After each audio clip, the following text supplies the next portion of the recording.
क्या आपको भी जानना है प्रो टिप फॉर टैक्सेशन? तो इसके लिए वीडियो में बने रहिए, बीच में मैं बताऊंगा। So hello, welcome to Husnul journey.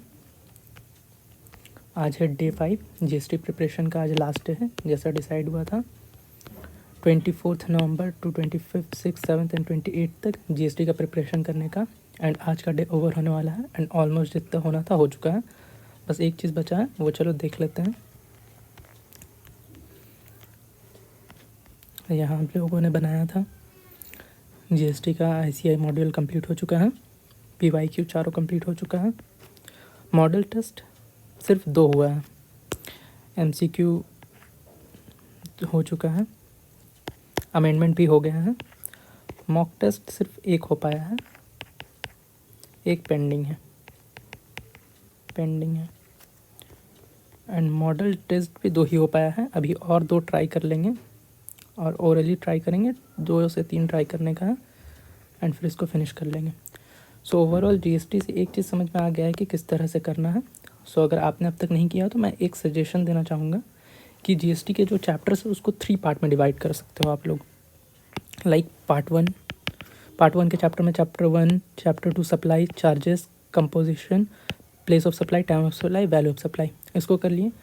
Part 2 में डिवाइड कर लिए exemption, ITC, payment of tax. And part 3 में डिवाइड कर लिए registration, tax invoice, accounts and records, E way bill, TDS, TCS and returns. Sequence matter नहीं करता है, बट हाँ रिकमेंडेड रहेगा कि इसको सबसे लास्ट में करना है, क्योंकि इसी से वो जो 5 का ए नंबर क्वेश्चन आता है कंपलसरी, या तो एग्जाम आईटीसी से रहेगा या तो पेमेंट ऑफ टैक्स से रहता है एंड मिक्स रहता है रिमेनिंग चैप्टर्स का। तो ये आप अपने अकॉर्डिंग कर सकते हो कि कौन सा स्लॉट किस तरह से। बट हाँ, ऐसे करने से ये होगा कि ये ऊपर वाला जितना चैप्टर से कंप्लीट हो जाता है, ये नीचे का लास्ट का जितना चैप्टर से ये एक स्लॉट बन जाता है। एंड ये मिक्स वाला जितना रहता है ये एक पार्ट बन जाता है। सो वो प्रो टिप की भी बात कर लेते हैं। प्रो टिप ये है टैक्सेशन के लिए, जितना कर लिया हूँ उससे एक चीज़ समझ में आया है कि जैसे एग्ज़ाम में जो क्वेश्चन आता है, हम लोगों के पास 3 आवर्स रहता है। सो 3 आवर्स में क्या करना है, क्वेश्चन नंबर 1 जो कंपलसरी जो है उसको नहीं करना है स्टार्टिंग में।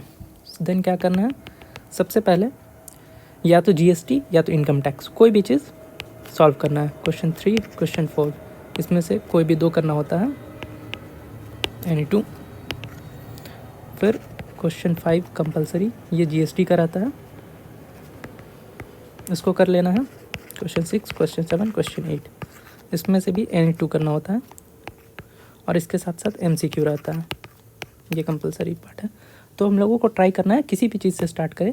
जीएसटी करना हो जीएसटी कर ले, इनकम टैक्स करना हो इनकम टैक्स कर ले, ठीक है।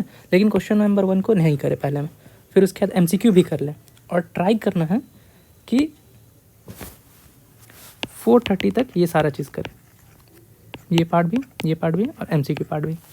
अब इसके बाद जा कर के जितना भी होगा इतना हो चुका होगा कि वो पासिंग मार्क्स से ज़्यादा इनफ, मोर देन इनफ होगा अगर अच्छे से कर लेंगे तो। एक बार लगेगा कि पासिंग मार्क्स अब सिक्योर हो गया है। और 3-4 मार्क्स का अगर रह जाता है तो कोई टेंशन नहीं लेना है। इवन जो रीडिंग टाइम भी रहता है उसको भी अलॉट नहीं करना इस चीज़ में 1 नंबर के लिए। बस सारा चीज़ हो गया एमसीक्यू। अब सबसे लास्ट में 4:30 to 5 ये वाला जो टाइम है, इस टाइम में हम लोगों को क्वेश्चन नंबर 1 की तरफ मूव करना है। क्वेश्चन नंबर 1 मूव करेंगे, मैक्स टू मैक्स 10 मिनट्स लगेगा रीड करके पूरा प्लान बना लेने में किस तरह से करना है। सो उसके बाद भी 20 मिनट रहेगा, क्योंकि उसमें दोनों मेथड से सॉल्व करना होता है। तो अगर दोनों में से एक मेथड का तो कंप्लीट हो जाएगा 10 मिनट में, 10 से 12 मिनट में, जो भी 7 से या 15 मिनट भी लग गया तो जो लास्ट का 5 मिनट्स है अगर कर पाए तो कर लेना है जितना होगा। क्योंकि इससे होगा क्या कि ये जो 15 मार्क्स का है, मिनिमम एटलीस्ट 10 to 12 मार्क्स आ जाएगा, या बहुत भी कम हुआ तो 10 मार्क्स।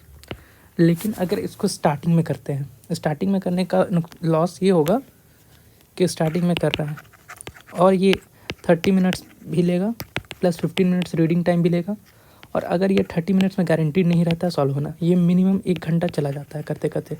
कैसा भी ट्राई करते हो तो 40 मिनिमम 50 मिनट्स जाता ही जाता है जैसा भी करते हैं। तो अगर 50 मिनट्स यहाँ ही दे देते हैं तो फिर उसके बाद करके एमसीक्यू सॉल्व नहीं हो पाता है, जीएसटी में छूट जाता है। तो इससे बेटर है कि इसको सबसे लास्ट में रखना है, और यही है प्रो टिप। सो इसके बाद अब नेक्स्ट है 29 नवंबर, 29 नवंबर टू 5 दिसंबर। अब नेक्स्ट होगा इनकम टैक्स का प्रिपरेशन। इनकम टैक्स में भी सेम फॉर्मेट करना है, लेकिन इनकम टैक्स में थोड़ा सा डिफरेंट चलना होगा लेकर के। ये सारा हो गया, ये भी हो गया, ये एक हुआ और ये 2 हुआ, रिमेनिंग ट्राई करेंगे आज एक। तो हाँ, इनकम टैक्स को 5 दिसंबर तक ट्राई करना है। आप लोग अपने अकॉर्डिंग बता सकते हो किस तरह से कर रहे हो, लेकिन हाँ अब इसमें भी पहले ट्राई करेंगे कि जितना भी, जैसे इसमें भी स्लॉट बना सकते हैं, जैसा क्योंकि जीएसटी में कर लिए तो एक आइडिया मिल गया। स्लॉट इस तरह से बन सकता है कि जो चैप्टर 1 के साथ चैप्टर 9 और चैप्टर 3, चैप्टर 9 टोटल इनकम का हो गया और चैप्टर 1 कंप्यूटेशन वाला हो गया, and chapter 3 all 5 heads, and all 5 head से ही टोटल इनकम का क्वेश्चन बनता है। तो ये ओवरऑल एक हो गया पार्ट, एंड दूसरा पार्ट हो गया rest of the chapters. Rest of the chapters में क्या आएगा, जैसे income of other person included in assessee's total income, chapter 5 हो गया एग्रीगेशन ऑफ इनकम, चैप्टर 6 हो गया डिडक्शन, चैप्टर 7 फिर उसके बाद जा करके TDS TCS हो गया, चैप्टर 8 रिटर्न्स। ये सारे चैप्टर्स को, इन सारे चैप्टर्स को एक साथ ट्राई करना है, कंप्लीट करने का ऐसा ही टारगेट है। अब धीरे धीरे, आज तो पहले कंप्लीट कर लेते हैं, कल से पहले पार्ट 2 को ही स्टार्ट करते हैं। जितना भी डेज जाएगा उसके बाद मैं फिर अपडेट करूँगा, जैसे ये पार्ट कवर हो जाता है, और फिर इसमें भी कोई भी टिप्स मिलता है आपको मैं शेयर करता रहूँगा। इसके लिए थैंक यू, और प्लीज़ सब्सक्राइब।